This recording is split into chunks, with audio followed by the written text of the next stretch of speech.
tenangkan hatimu di hadapan Tuhan.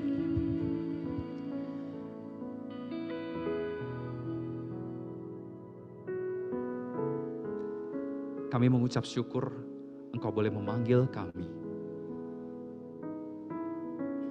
untuk sampai di titik ini tetap setia mengikut Tuhan.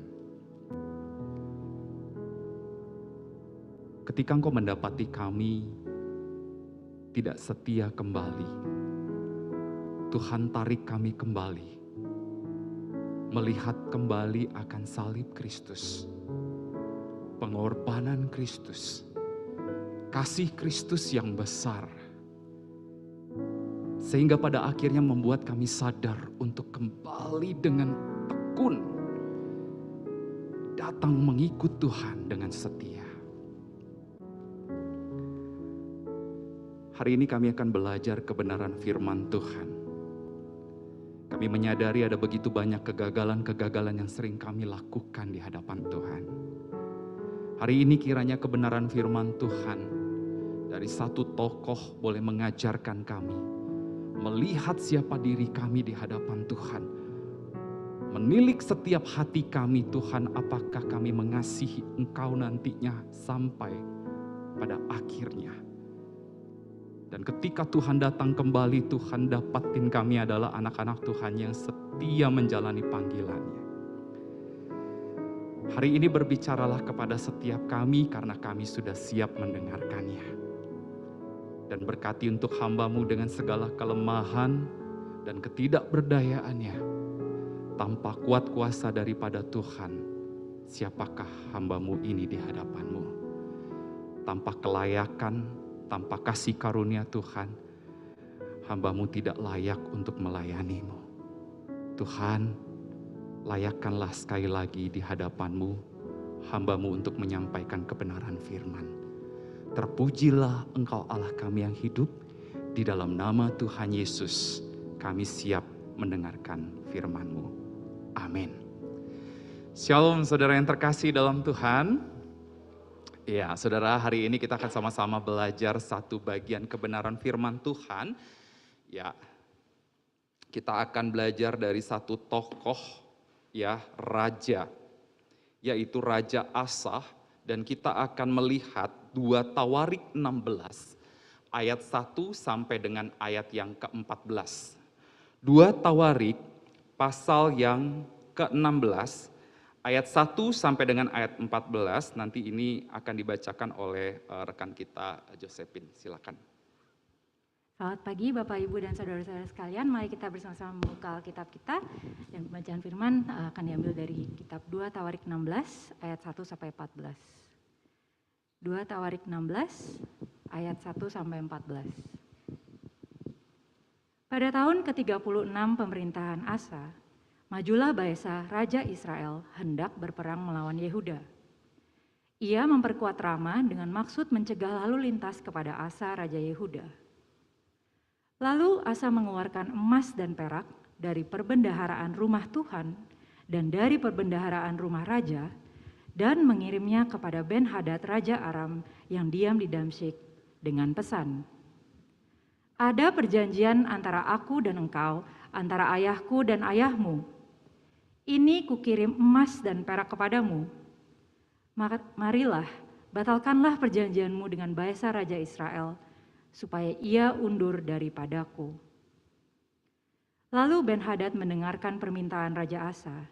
Ia menyuruh panglima-panglimanya menyerang kota-kota Israel. Dan mereka memukul kalah Iyon dan Abel-Maim dan segala tempat perbekalan kota-kota di Naftali.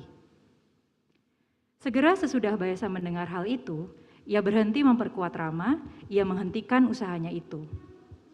Tetapi Raja Asa mengerahkan segenap orang Yehuda yang harus mengangkat batu dan kayu yang dipergunakan Baesa untuk memperkuat Rama itu. Ia mempergunakannya untuk memperkuat Geba dan Mispa. Pada waktu itu datanglah Hanani pelihat itu kepada Asa Raja Yehuda. Katanya kepadanya, "Karena engkau bersandar kepada Raja Aram dan tidak bersandar kepada Tuhan Allahmu, oleh karena itu terluputlah tentara Raja Aram dari tanganmu.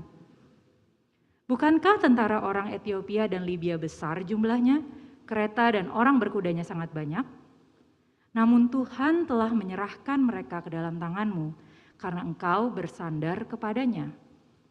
Karena mata Tuhan menjelajah seluruh bumi untuk melimpahkan kekuatannya kepada mereka yang bersungguh hati terhadap Dia.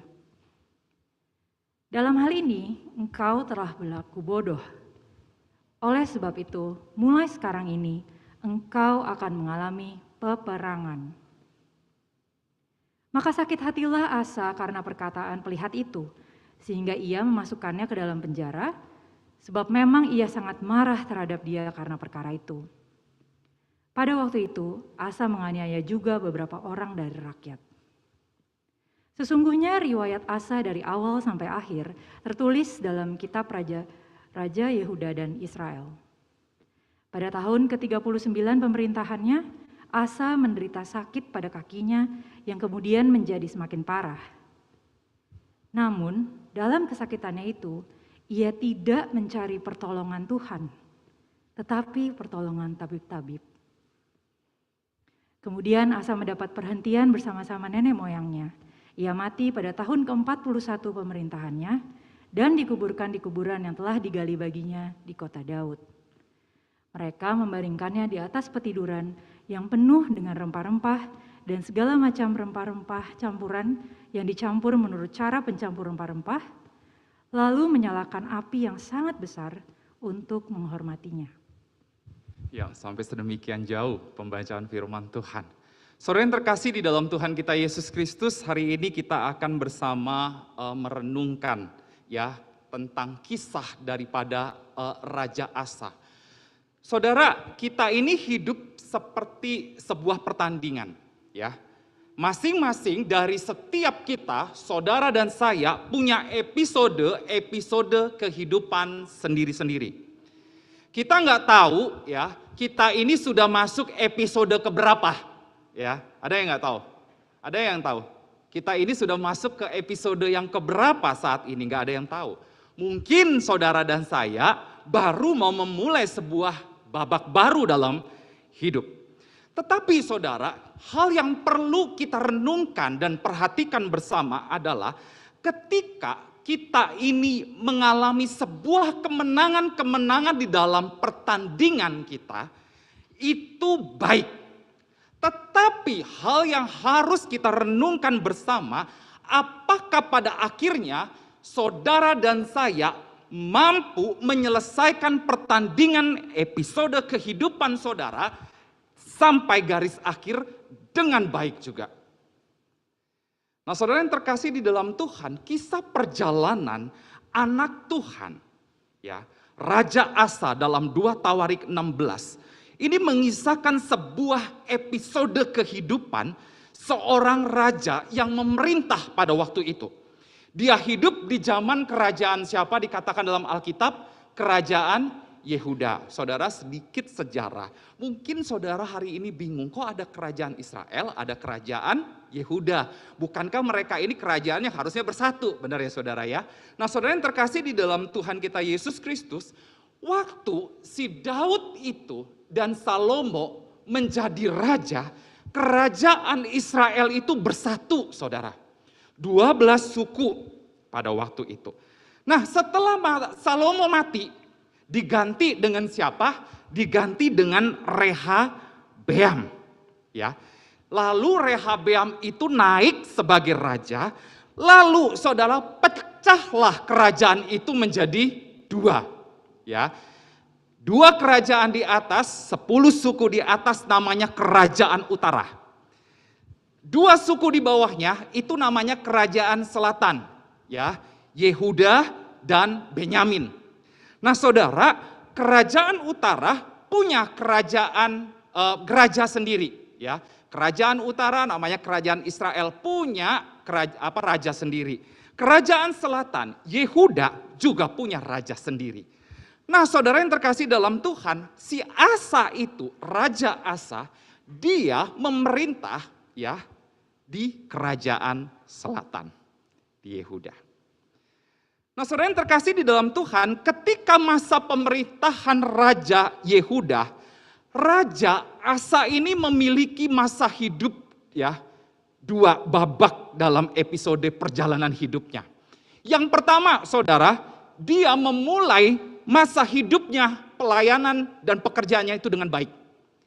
Yang kedua, saudara, dia mengakhiri masa hidupnya atau pelayanannya itu diakhiri dengan buruk.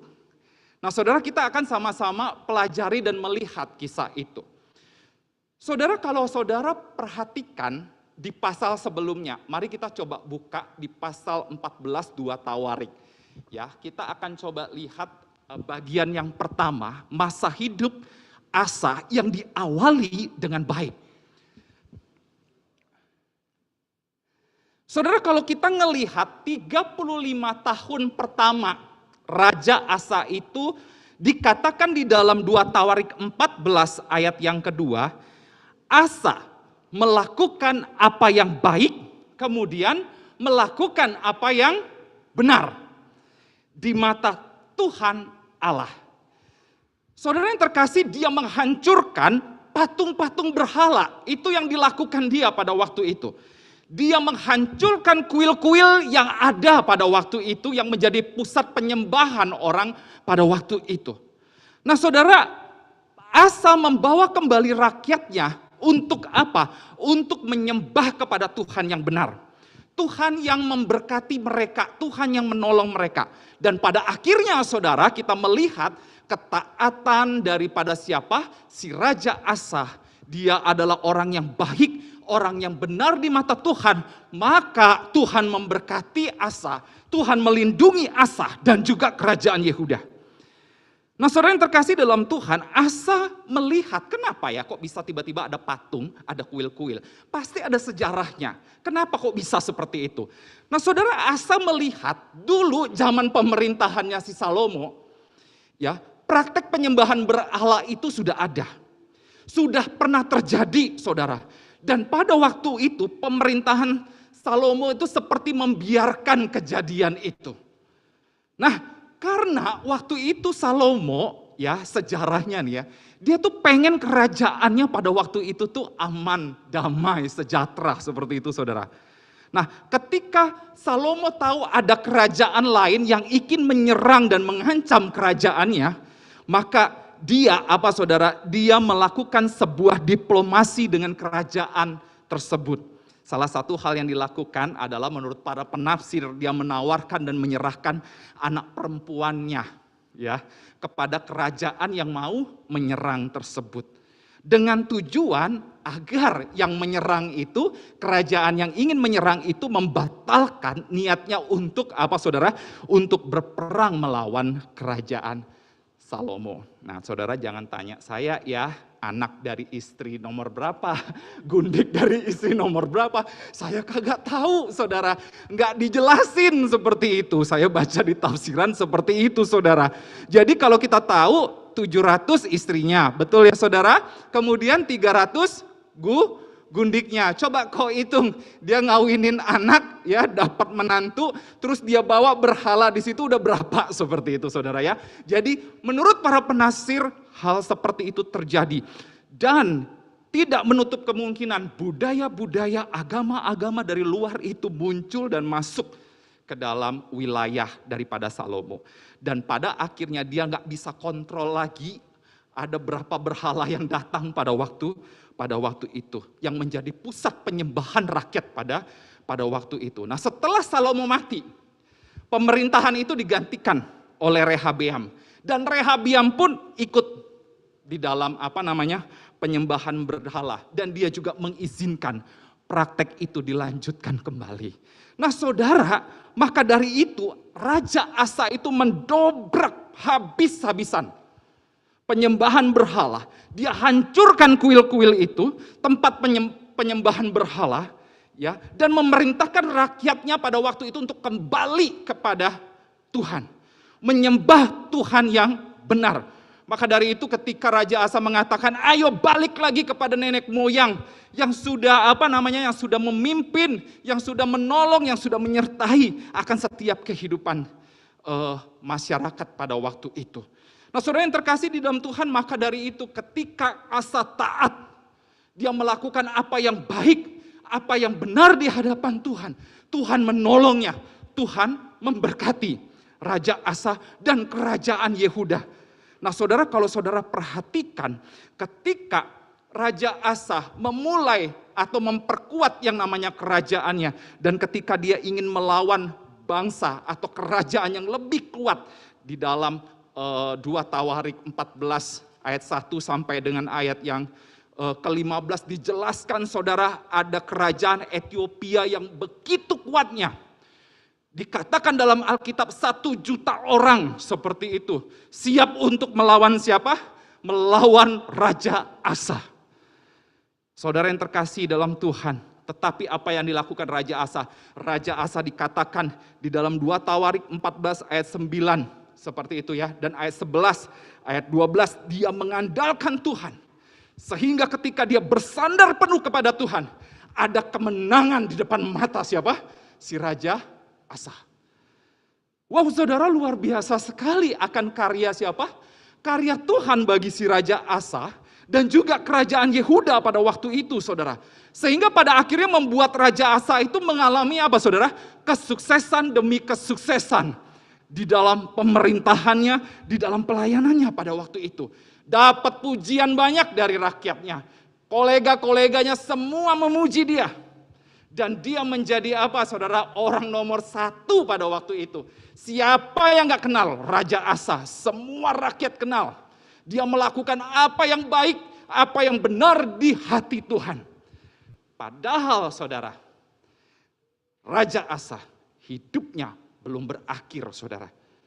Masih ada lagi babak selanjutnya. Babak selanjutnya di mana Raja Asa mengakhiri masa hidupnya.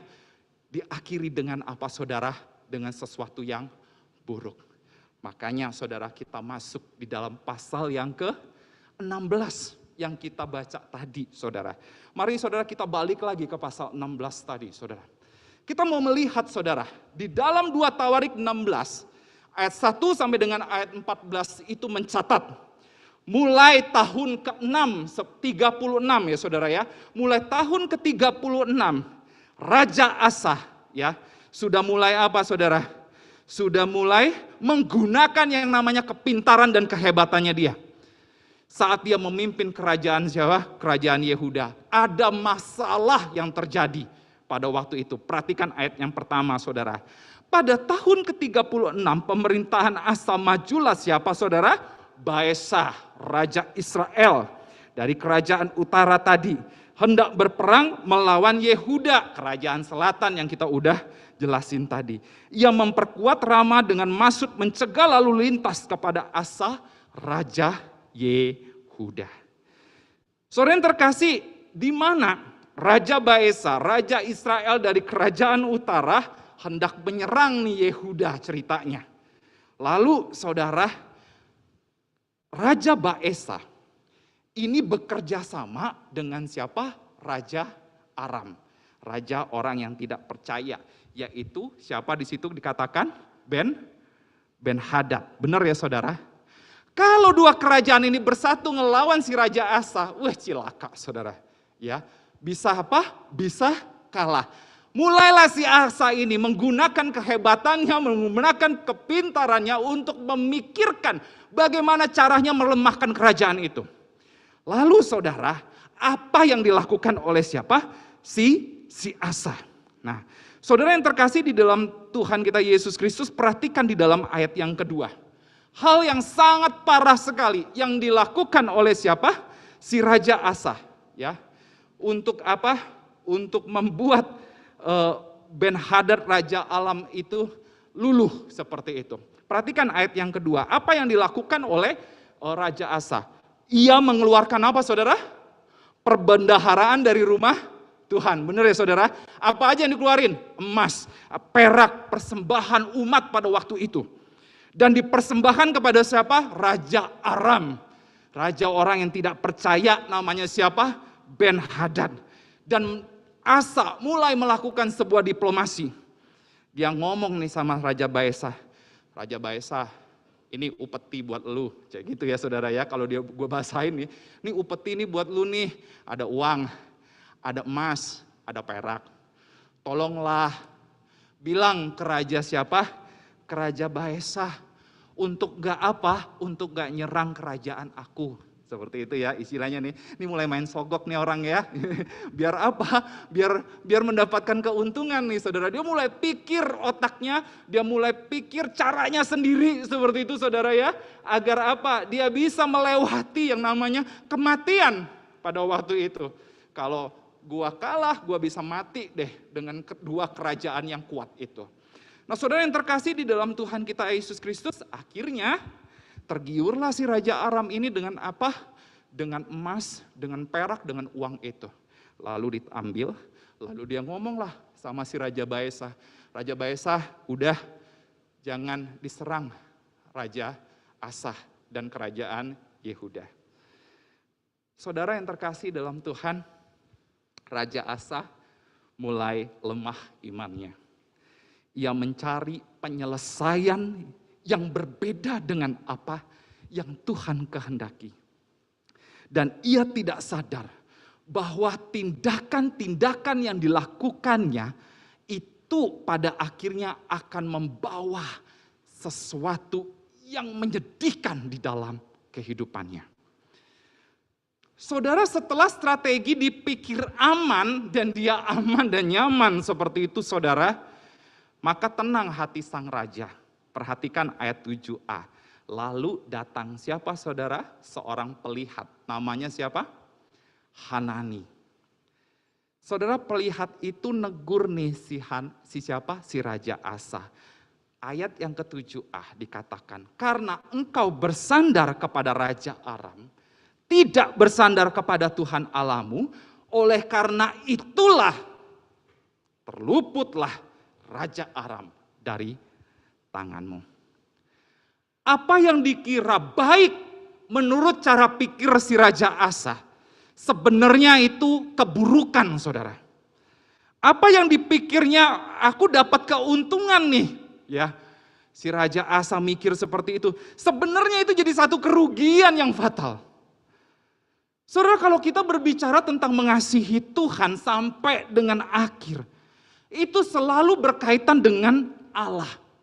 Ketika saudara menjalani hari-hari hidupmu, semuanya itu berkaitan dengan Tuhan. Apa yang saudara lakukan, apa yang saudara katakan, semua harus dikaitkan dengan Tuhan. Agar apa? Kita tuh berhati-hati di dalam tindakan kita. Kalau di dalam segala tindakan apa yang kita lakukan tidak selalu dikaitkan dengan Tuhan, maka ini kejadian Raja Asa itu bisa terjadi dalam hidup saudara dan saya. Nah saudara yang terkasih, lihat, kalau kita lihat Allah, masa sih Allah kalah hebatnya, kalah berkuasanya dari kehebatan manusia seperti Asa? Masakah Allah yang penuh hikmat, pinternya seperti itu, kalah dengan hikmat manusia? Enggak kan saudara. Justru Allah tuh lebih berkuasa, lebih berhikmat, betul ya saudara? Nah saudara yang terkasih dalam Tuhan, begitu anehnya saudara. Kalau kita sudah ikut Tuhan, jadi orang Kristen, hidup dan nasib kita itu selalu digantungkan dengan siapa? Dengan manusia.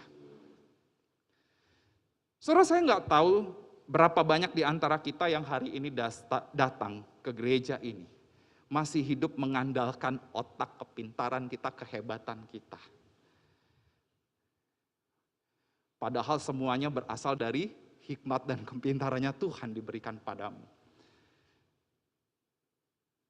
Ada berapa banyak dari antara kita yang sampai saat ini masih mengandalkan manusia dalam menjalani hidupmu?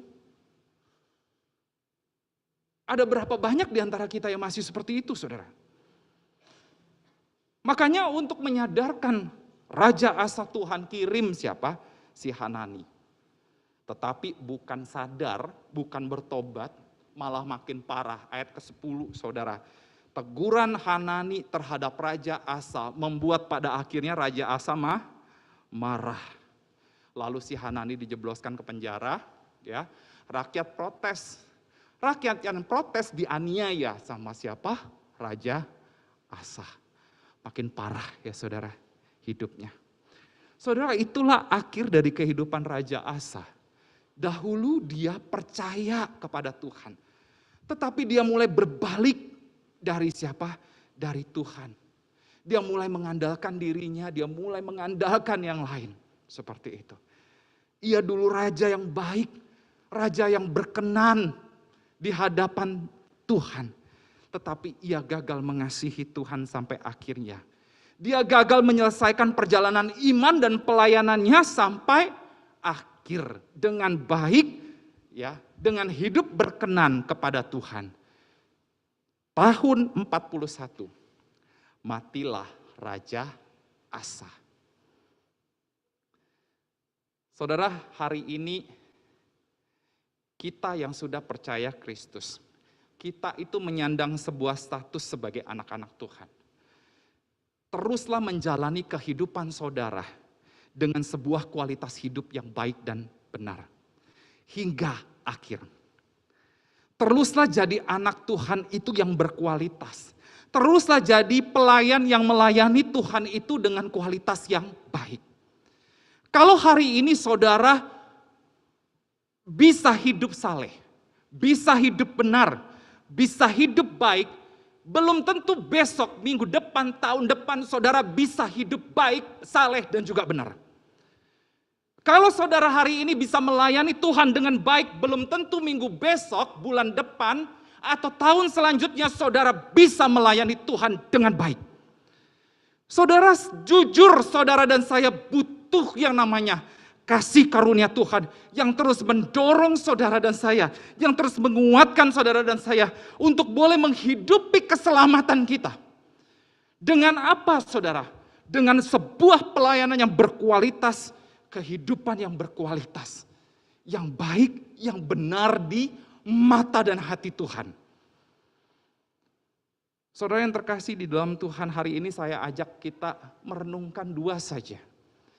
Agar kita itu enggak gagal mengasihi Tuhan sampai akhir. Saudara, yang pertama, jangan pernah andali kekuatan dan kehebatan dirimu sendiri. Apalagi ngandelin manusia, andelinlah Tuhan. Raja Asa yang dikisahkan dalam 2 Tawarik 16. Lihat dia menggunakan kehebatan dirinya sendiri. Menyuap Ben-Hadad. Dia pikir uang itu punya kuasa yang besar. Dengan harta itu dia berpikir, aku bisa mengubah hati, pikiran, pendapat seseorang. Dia salah, saudara. Tindakan itu akan membawa dia kepada sebuah kehancuran. Asal lupa mati hidupmu itu bukan ditentukan oleh manusia pada waktu itu. Justru ditentukan oleh Tuhan. Harta kekayaan itu tidak salah saudara. Namun harta kekayaan itu akan menjadi salah ketika saudara dan saya itu mengandalkan harta, uang, kekayaan itu untuk menyelamatkan dan menyelesaikan persoalan hidup saudara. Saya setuju sekali dengan Amsal 11 ayat 28a, dia ngomong gini.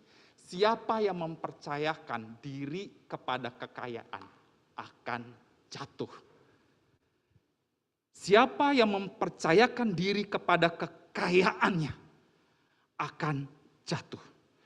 Untuk itulah ketika saudara dan saya sudah memulai mengandalkan kekuatan kita.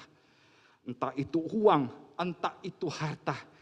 Ingat, harta dan uang itu nantinya bisa mengontrol imanmu.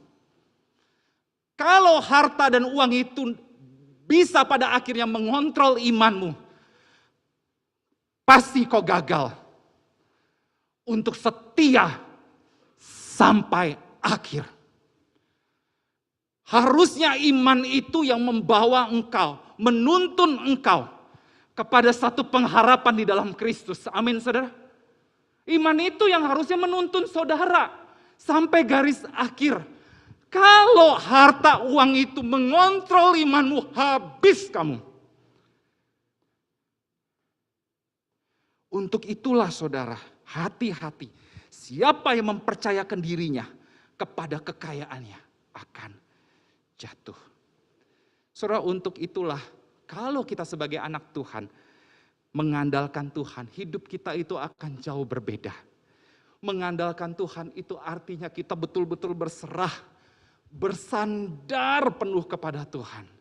Tidak bersandar kepada yang lain, tidak mendua kepada yang lain, tidak mencondong atau bercabang kepada yang lain. Bersandar, berserah kepada siapa? Kepada Tuhan. Tiap-tiap hari kaitkanlah hidupmu dengan Tuhan.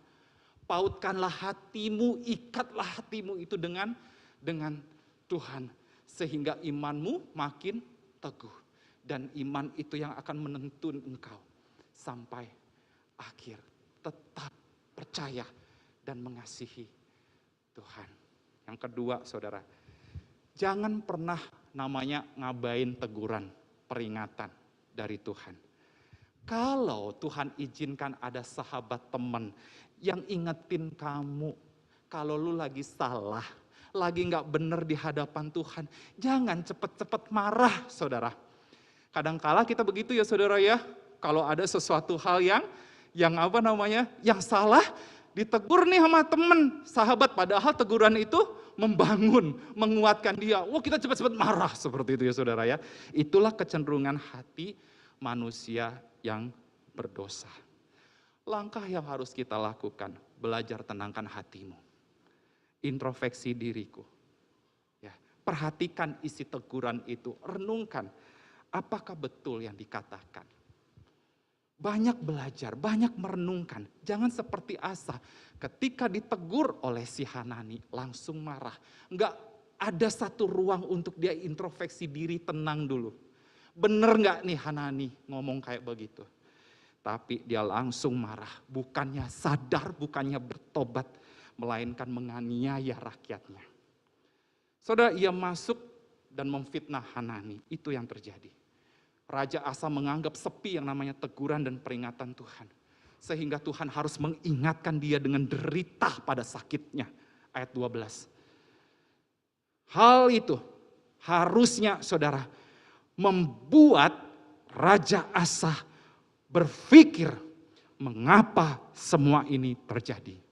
Saudara, tidak semua penyakit merupakan peringatan dari Tuhan. Ya, tidak semua. Tetapi Tuhan bisa pakai itu. Ya. Tuhan bisa pakai penyakit sebagai sebuah peringatan untuk ingetin dosa kita. Tuhan bisa pakai. Tapi tidak semua penyakit saudara ya. Nanti saudara langsung kaitkan balik ini, kenapa ya gua flu gak sembuh-sembuh? Ya kebanyakan minum es kali seperti itu ya saudara. Tidak semua penyakit seperti itu ya saudara. Tetapi ingat, kadangkala Tuhan bisa pakai itu untuk ingetin kita.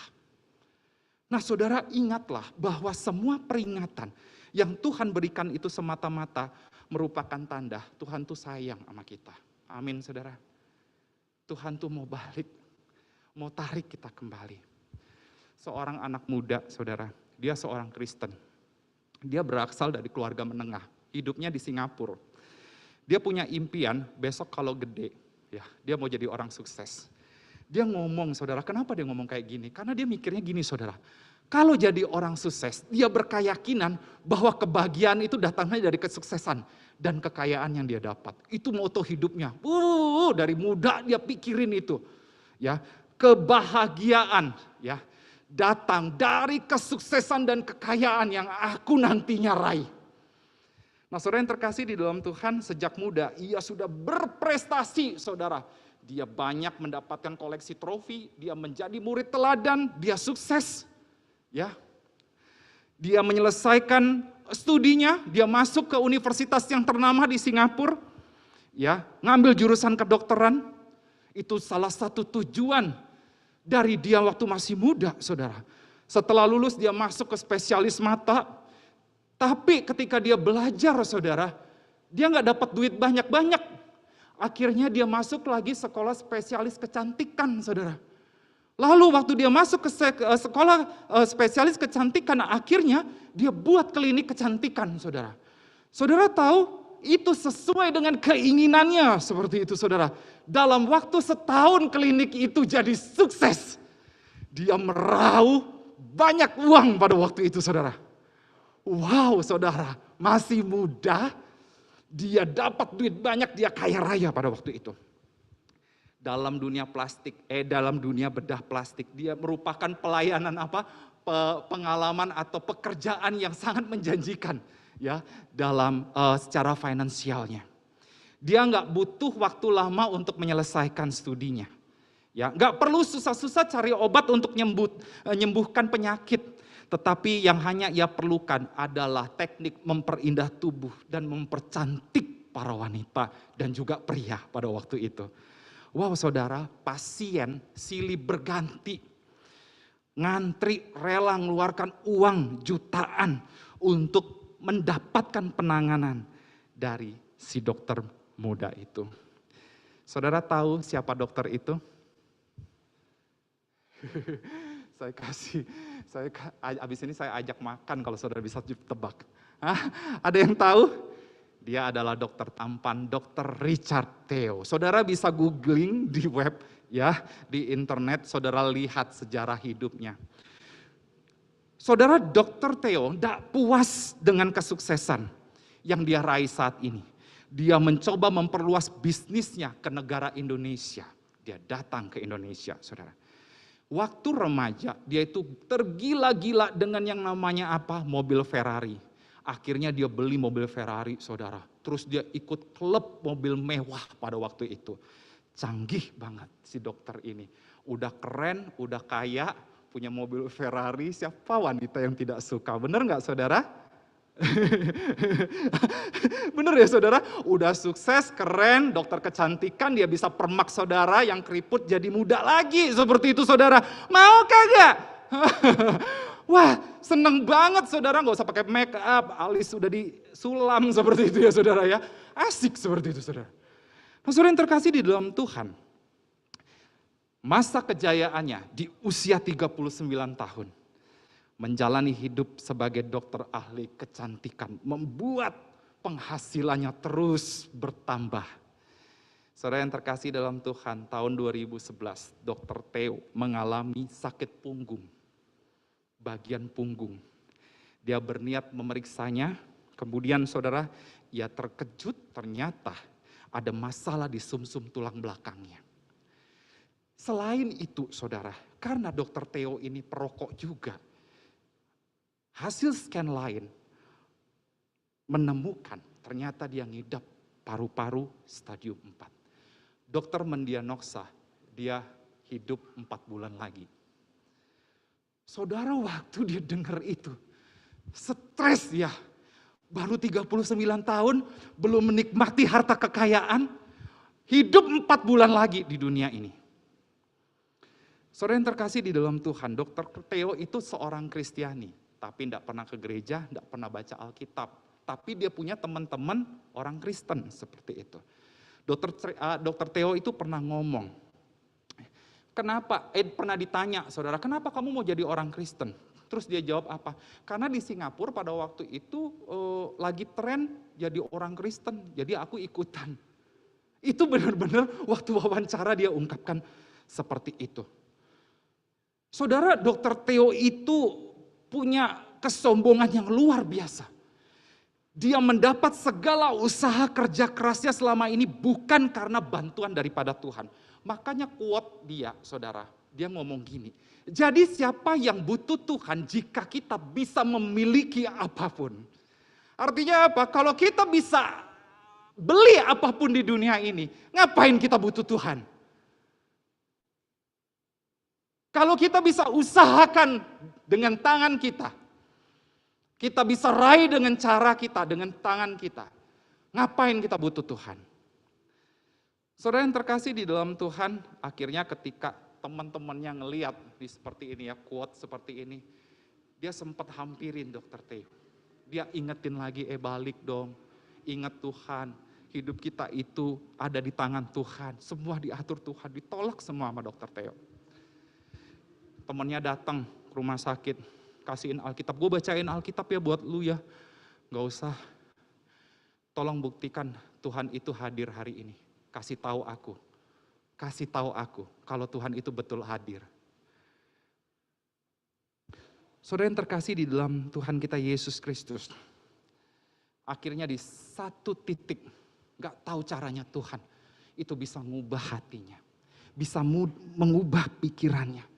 Di dalam keheningannya, ya, dia ingat temannya pernah bawa Alkitab waktu visit dia ke rumah sakit.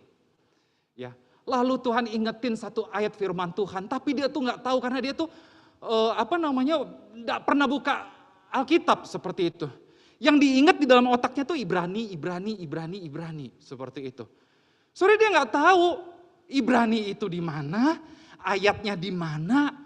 Akhirnya dia ambil, dia cari di indeks, akhirnya dia temuin surat Ibrani itu di mana, ayat yang selalu terngiang-ngiang dalam otak dan pikirannya itu di mana.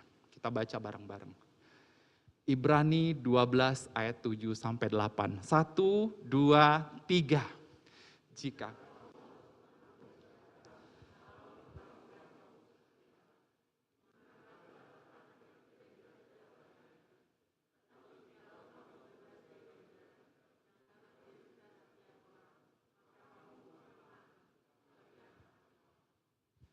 kalau Allah izinkan kita harus menanggung sebuah ganjaran, entah itu derita, pergumulan. Ingat, dia tetap memperlakukan saudara itu seperti siapa? Anak. Seperti anak yang dihajarlah oleh ayahnya. Tidak mungkin anak itu kalau melihat nakal tapi tidak diajar sama bapaknya, ya dibiarin aja, itu akan saudara akan membahayakan hidup anak seperti anaknya. Saya kalau marahin anak, saya pukul, tapi saya juga rangkul dia. Saya katakan, maaf. Saudara, itu pola daripada Allah. Meskipun Tuhan izinkan sebuah ganjaran, masalah derita itu hadir, tetap dia itu akan memperlakukan kamu seperti anak. Terus disayangi, terus diajar. Nah saudara, di akhir hidupnya si Dr. Theo, usia 40 tahun, akhirnya dia dipanggil Tuhan. Dr. Theo mengindahkan peringatan Tuhan. Pintu pertobatan itu dibuka baginya, sehingga ia mengambil keputusan untuk segera percaya kembali kepada Yesus. Saudara, sekali lagi ingat, semua peringatan yang Tuhan berikan, semata-mata itu merupakan tanda bahwa Tuhan mengasihi saudara dan saya. Hari ini, saya tidak tahu, saudara mungkin sudah terlalu jauh dari Tuhan. Bahkan mungkin sempat ninggalin Tuhan, atau malah sudah ninggalin Tuhan. Dia menantimu datang kembali. Dia menantimu, dia membuka lagi pintu pertobatan itu, agar saudara datang kembali kepadanya. Allah rindu engkau dapat menyelesaikan pada akhirnya pertandingan imanmu itu sampai garis akhir. Seperti yang Paulus katakan di masa-masa akhir kehidupannya. Aku telah mengakhiri pertandingan yang baik. Aku telah mencapai garis akhir. Dan aku telah memelihara iman. Adakah di antara kita yang hari ini siap untuk terus berjuang mengasihi Tuhan sampai pada akhirnya? Amin. Mari kita tundukkan kepala, saudara, kita berdoa. Mari tenangkan hatimu sejenak di hadapan Tuhan. Sekali lagi saya mengajak untuk kita boleh merenungkan akan kebenaran firman Tuhan hari ini. Kiranya Tuhan terus boleh memperteguh akan panggilan setiap kita, untuk kita boleh terus setia mengasihi Tuhan sampai dengan akhir kehidupan kita. Saudara, saya tidak tahu seberapa jauh saudara hari ini sudah jauh dari Tuhan. Sudah meninggalkan Tuhan. Hari ini dia menanti engkau kembali. Mungkin saudara melihat sahabatmu atau orang tuamu yang sudah jauh banget dari Tuhan.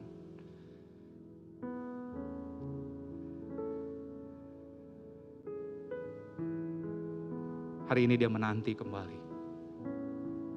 Engkau boleh balik. Jangan pernah andalkan dirimu sendiri. Jangan pernah andalkan manusia. Andalkan dirimu, andalkan manusia akan membawa kamu kepada kehancuran. Sandarlah kepada Tuhan yang terus memberikan kekuatan itu untuk kau berjuang sampai garis akhir. Hari ini berdoa saudara, Tuhan aku percaya Engkau perteguh kembali imanku. Meskipun aku kadangkala gagal, aku bangkit lagi. Aku gagal, aku bangkit lagi. Untuk aku terus berjuang. Berjuang. Kini aku percaya pada rancangan-Mu bagiku. Ku ikuti panggilan-Mu, ku kan setia sampai akhir hidupku. Yang mau mengakhiri perjalanan iman kita sampai akhir hidupmu, bangun lagi komitmen itu di hadapan Tuhan. Tuhan, aku hari ini berserah padamu. Aku hari ini mau terus mengasihi Engkau. Saudara yang tahu pujian ini bersama-sama kita nyanyikan sebagai sebuah respon kita. Tuhan, aku percaya lagi padamu. Aku mau terus berserah kepadamu.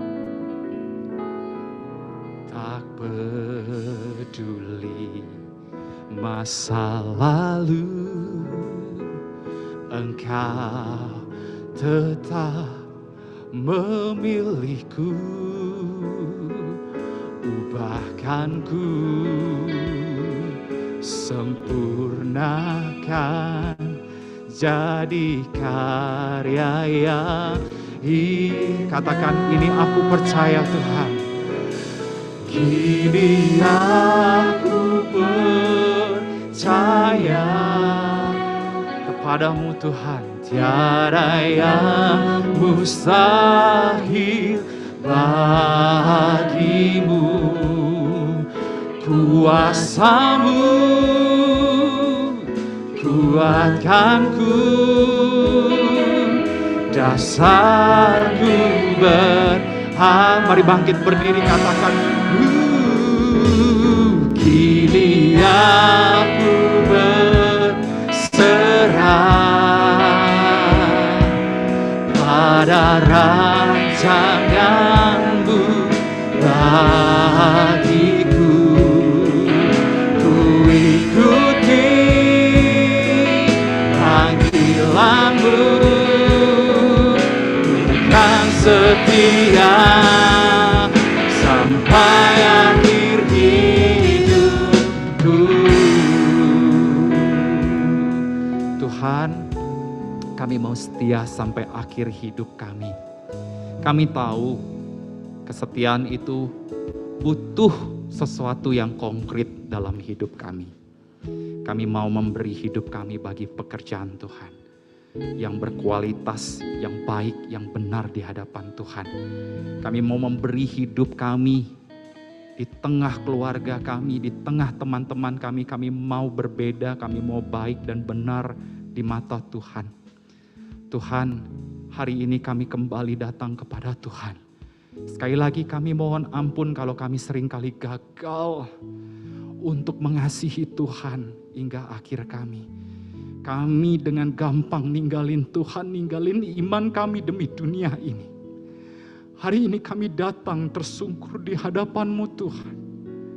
Tuhan, kuatkan kembali panggilan iman kami. Kami tidak mau seperti Raja Asa yang diceritakan dalam bagian ayat ini. Begitu nyiris hati kami ketika ada seorang anak Tuhan yang melayani awal dengan baik, tapi dia tidak mengakhiri pelayanannya dengan baik. Tuhan, hari ini perteguh kami. Kiranya kebenaran firman Tuhan hari ini menjadi peringatan keras buat kami. Untuk kami tidak main-main dengan komitmen kami. Kami mau berserah, percaya Tuhan, teguhkanlah kami.